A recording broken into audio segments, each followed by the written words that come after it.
Hey there guys, and welcome to Date Warp, a new Let's Play series that I am primarily aiming at the Patreon crowd, because they have been deserving of some exclusive content for a while now.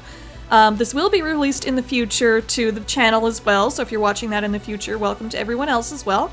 But for now, hello patrons, you're finally getting your exclusive Let's Play. I was going to do another Long Live the Queen run, because that seemed to be a popular idea. But I also had other requests for, like, just doing other VNs and whatnot as well. And in thinking about it, I wasn't as enthused to go back to Long Live the Queen, and in particular to just another game that I've already played before. I wanted to do something new. So I thought I'd compromise. I would play a new visual novel, but it's from the same creators as Long Live the Queen. And I think at least one or two people expressed interest in Date Warp, so here we are. I've never played this game before. I have very little idea of what to expect other than what the characters look like and the basic premise. And the genre, I suppose it's a mystery visual novel. I suppose there's dating and warping at some point. I would be surprised if there was not. So yeah, I suppose there's no time like the present. We might as well just start the game and see what it gives us. This is an interactive story. Left click with the mouse to proceed. Okay, so this is just controls. Oh, there's a little mini-game part too. Oh geez, I probably should have read that bit at least. So, what do we do here? We, like, turning things around? Yeah, we're rotating wires to make a path, looks like. I see. Here we go. Can we do that? Can we... No, hey. Okay, so you just have to connect to it and then press the thing. Oh. 420. Oh, wow, are we entering Donnie Darko territory already? This whole thing was a setup. I never should have listened to Vanessa. Damn Vanessa. So what if I've never had a boyfriend? I'm only 19. I don't need training wheels. It was a waste of time. We each had a nice meal. But we might as well have been eating alone. We ate totally different food. We couldn't think about much to talk about. I'm a vegetarian bookworm. He's a steak and potatoes jock. It'd never work. And then this happened. Come on, this way. Don't let go of my hand. Are you afraid of the dark? Either of us could slip and fall in this mud. Ugh. He has a point. We left the road a while back. There's no clear path through these woods. Thank goodness it's only rain, and not one of the traditional Memphis thunderstorms. If there were lightning, we would have to stay in the car. I can see the lights ahead. Must be a big house. Rich people like their privacy. That's probably why they live all the way out here. Well, there wasn't a fence or anything. Water runs through my hair, making me shiver. Surely whoever lives there would take pity on 2 drowned rats. So many lights. Maybe they're having a party. I don't see a doorbell. You knock, your hands are bigger. Bradley raises one hand to rap sharply on the door, but with his other, he's still holding on to me. It feels nice, having a boy's hand in mine. Maybe this date isn't a complete disaster after all. I hear someone at the door. Hello. A boy, younger than me, wearing oversized clothes that look like faded rags? This certainly isn't what I expected from the owner of a mansion. Hi, my name is Bradley Dalton. This is Janet Basker. My car broke down a ways up the road, and with the weather like this... You're soaked. Can we come in, just to have somewhere out of the rain to wait while I call for help? Well... Man, this is some, like, mysterious Bishonen-looking character. Jeez. What's going on? Oh, more Bishonen characters. Oh, my. Have we stumbled into Fujoshi territory, perhaps? Oh, God. Now I gotta think of multiple male voices. Oh, jeez. I'm pretty good at female ones. I don't know how I'm gonna do all the male ones. Well, he looks like a complainy complainerson, so maybe like the... Cha, what are you even talking about? What are you even doing here? What sort of person tries to sell things at night in the rain? Like God. Oh, we're not. Get lost, loser. Bah. How should Janet respond? Oh, this is an interesting way to do the choices. Janet seems kind of sassy so far, so probably she would demand to be let in. Although, why can we not go there? I guess maybe around this side? There we go. Perfect. It's an interesting little mini-game sort of thing. You're very rude. We're not salesmen at all. Our car broke down and we're stranded out here. All we want to do is get in out of the rain so I can call someone to come pick us up. Then we'll be gone. Is that so hard? God. Well, not when you put it that way. Ooh, is that like, are we getting points with this guy or something already? Oh my. We're getting points with the complainers in here. He offers me his hand. I'm Alban, and you are? Janet, and this is Bradley. Your boyfriend? Not exactly. First date. We haven't had the best luck tonight. He's like the worst kind of jock voice. I don't even know. I might alter the pitches of some of these voices in post-production just to differentiate them a bit. Well, I'm sure he wouldn't want to turn nice people out in the rain. I'm Raphael.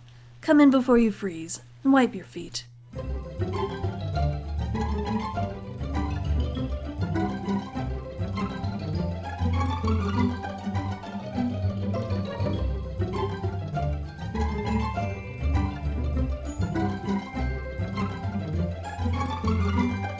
We step through the door, and Bradley's hand slips away from mine as he stares.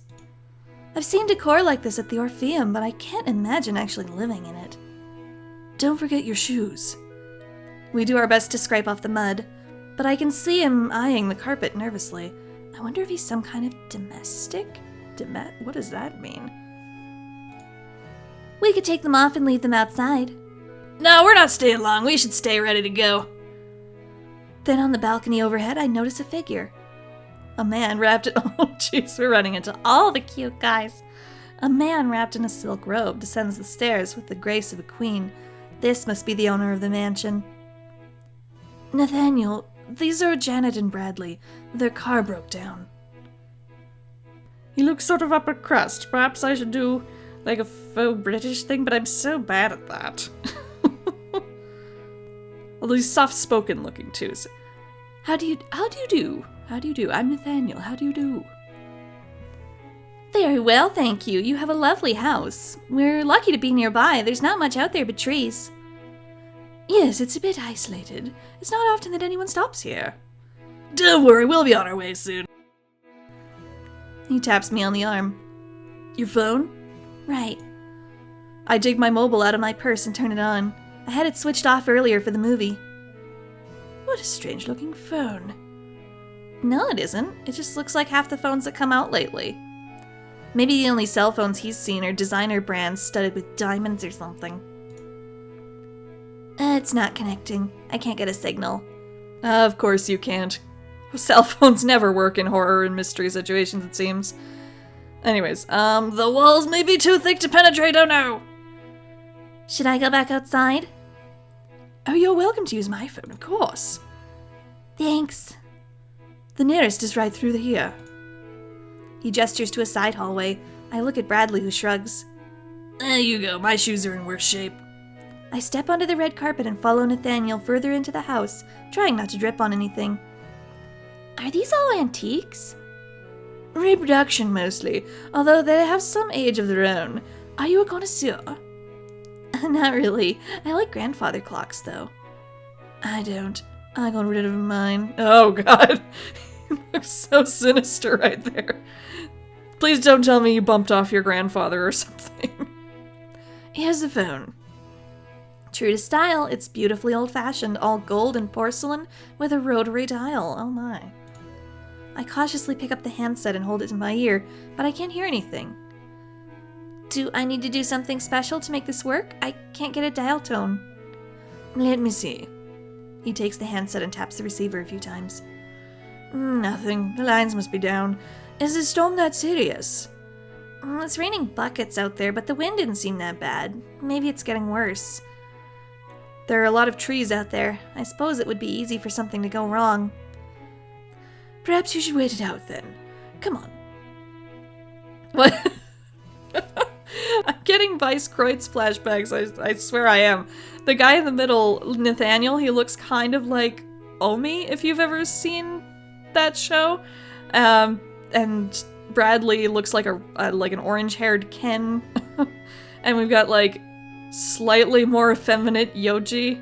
Oh, jeez. Why do I remember all their names? Anyway. Why don't you two go dry off? You must be freezing. You should get warm and wait for the storm to let up. I'll put the kettle on. There's another bathroom through here and another up the stairs to the left. There should be towels ready. I'll go upstairs then. Oh my. I wonder if this is... I don't think this is real time. This can't be real time. Because I just spent way long on that section. The bathroom is naturally huge, and the towels are kept comfortingly warm on a heated rack. Oh, fancy dancy. Whoa! I peel off my dress and drape it over the hot rack. Oh, wow. This is really catering to bisexual sensibilities. Rubbing my hair with a towel, it feels so good to get that wet fabric off my skin. I hear footsteps outside the door. That's all right, it's locked. I'm sure I locked it. Ah! A strange figure, I'm not even sure at first if it's a man or a woman, opens the door and stares directly at me. You must be Janet. I'm here to take your clothes. How should Janet react? Oh my. Oh, he's kind of... well, at least he's apologetic. But I guess we're going for sassy Janet so far. It seems like we're going for like, hey, get out of my business, Janet. That's the decisions we seem to have taken so far, at least. So I guess, do we want to be angry or flirtatious? I guess let's be consistent. I don't necessarily want to be angry, but I want to be consistent. No. Oh, maybe. Huh? Maybe. Nope, not quite. There we go. Perfect. Get out of here! I'm not dressed! Well, you have to be undressed for me to take your clothes. I can feel his eyes lingering on my skin. Furious, I fold my arms over my chest. Didn't anyone teach you to knock? If you didn't want someone coming in, you should have locked the door. I did! Didn't I? I'm sure I did. Except I've never been in here before, and I don't know exactly how the locks work. And he got in somehow. You still should have knocked. It's nothing I haven't seen before, seriously. What, you really a girl under there? Not at the moment. I'm a doctor. Ooh, I wonder if they're like gender fluid or something like that. Not at the moment. I'm a doctor. Now give me your dress. Still annoyed, I hand him the damp clothing, although she's using masculine pronouns, although who knows, she might be assuming. What's a doctor doing on laundry duty anyway? Getting a good look. Ah! No, my name's Linz, but that's close enough. He leaves, closing the door behind him. I fumble with the doorknob and, I think, get it locked properly this time. That guy was a bit creepy. How many people are there in this house anyway? Do I have like a big Bishonen harem forming in this house? Oh my god. Not long ago, it would have been unthinkable for me to be somewhere surrounded by strange men. Up through high school, I attended St. Teresa's, a small preparatory school for young women, and only women. We had a brother's school, St. Joseph's, and many of my classmates' brothers did go there. We had shared events with them sometimes, but their school was just as small as ours, so it almost was like they were part of one family. Everybody knew everybody.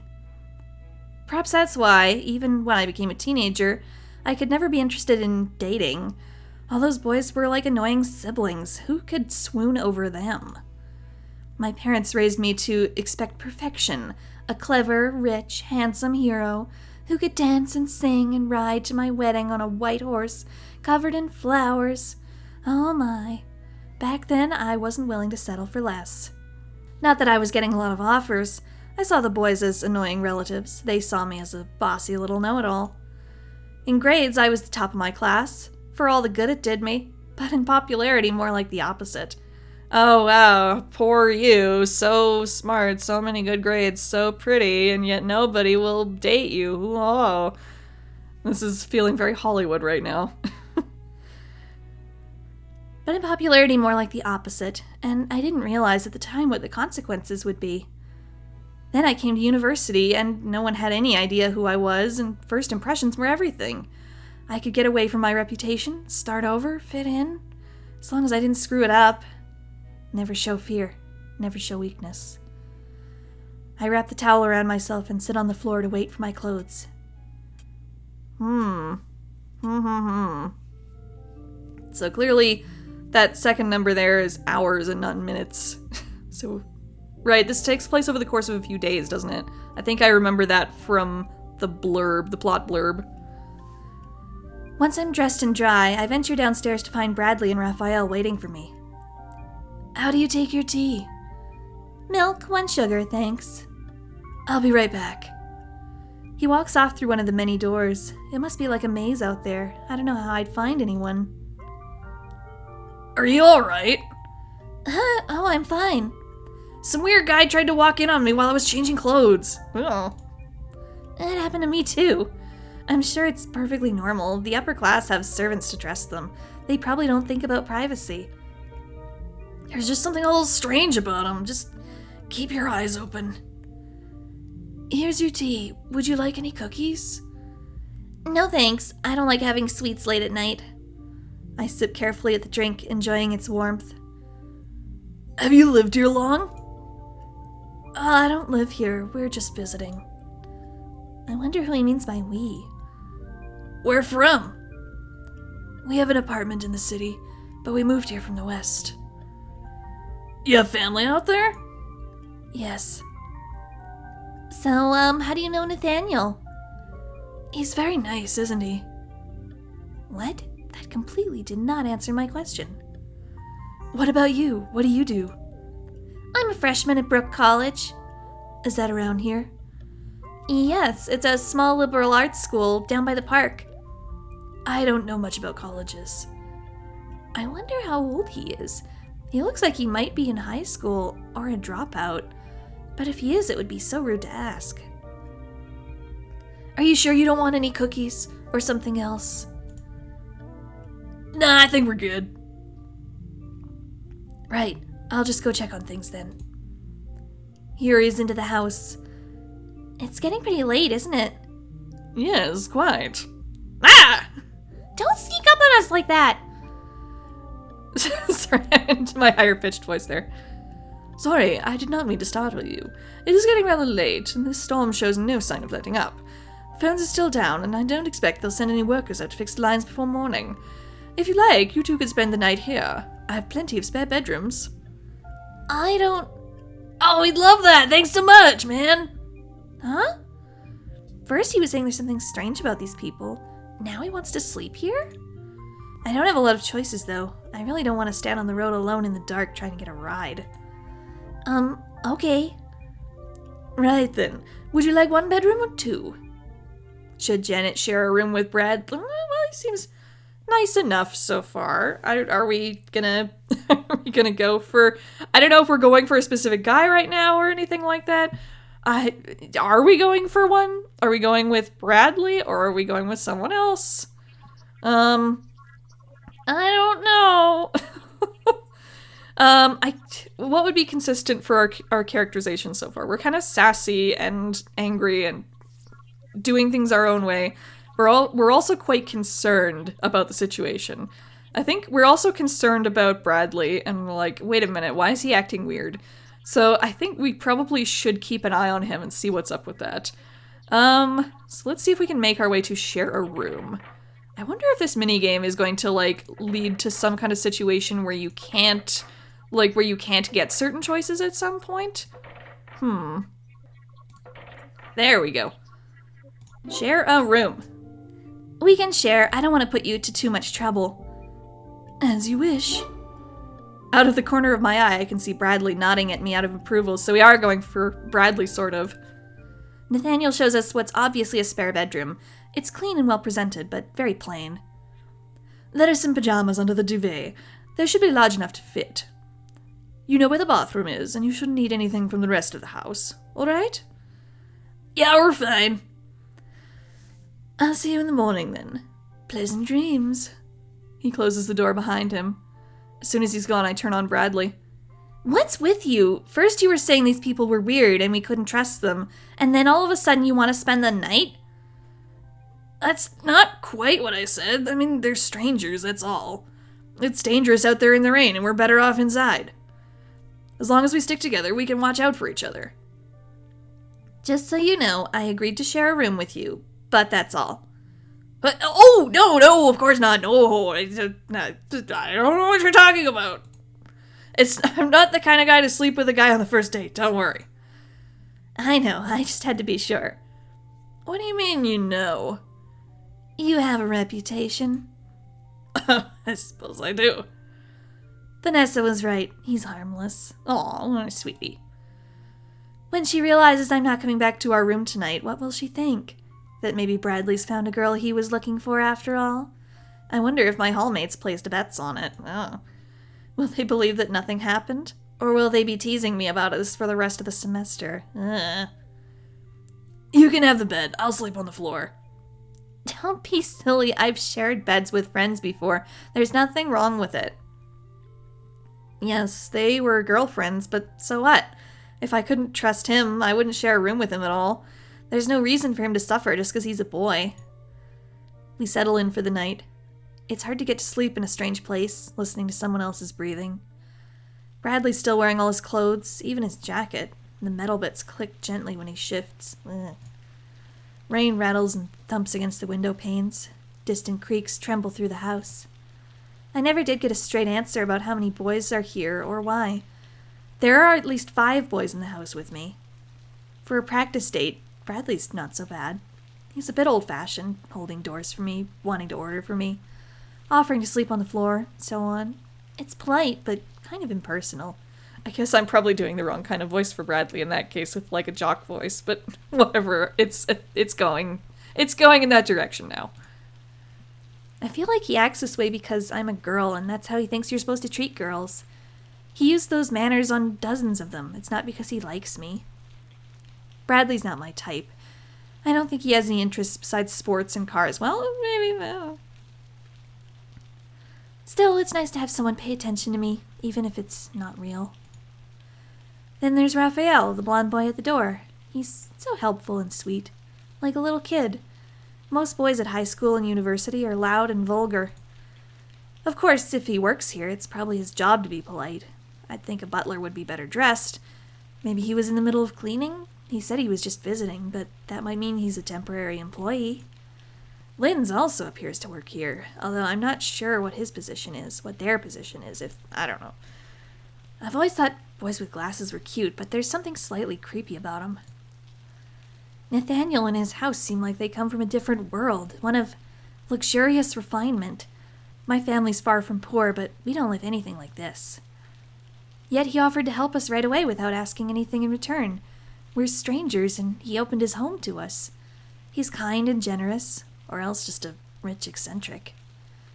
Albin is the odd one out. He was a bit rude, and then wandered off as soon as we entered. He certainly doesn't look like he belongs in a mansion like this, and he doesn't act upper class.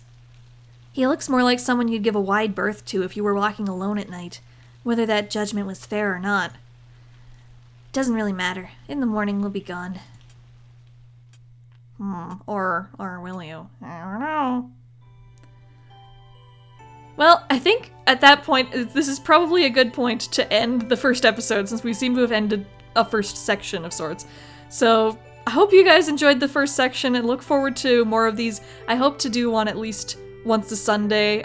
There might not be one this coming Sunday, though, because I'll be away in Calgary for Odafest Aurora on the weekend, so you probably won't get one then. But the Sunday after, at least, you should get one. Maybe I'll do one during the week if I have the time. I'm still working on various other things at the moment, though, so I may need some time to work on that. So expect episode 2 of this, probably not next Sunday, but the Sunday after, and then every Sunday thereafter, hopefully. Let me know in the Patreon comments what you thought. If you're watching this in the future when it's on YouTube, let me know what you thought. And if you're watching this in the future, then you'll probably get a whole bunch of these more, like, on time, because the whole series will have been done by then. Okay, I will see you guys next time. Later!